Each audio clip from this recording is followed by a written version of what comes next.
Sorry, late হয়ে গেল। আরে একজনের তো কান্না থামাইতে থামাইতে অবস্থা কাহিল।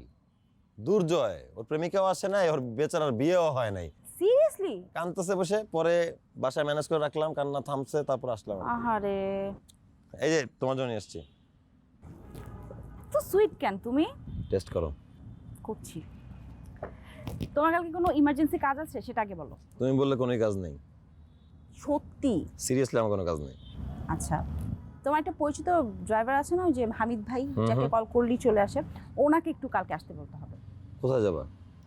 মানে আমার তো কালকে রেকর্ডিং আছে, মা আসবে বেসিকলি, তো মাকে আসলে একা একা আমি চাচ্ছি না উনি চলে আসুক। তুমি একটু গিয়ে যদি ওনাকে পিক করতে খুব ভালো হতো। শিওর, কেন পারবো না, অবশ্যই আমি পিক করবো, তুমি রিল্যাক্স থাকো এটা নিয়ে।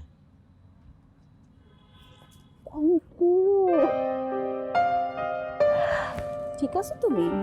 হ্যাঁ ঠিক আছে তো। না, মনে হচ্ছিল তুমি একটু কাঁপতেছ। না না, আই এম ফাইন।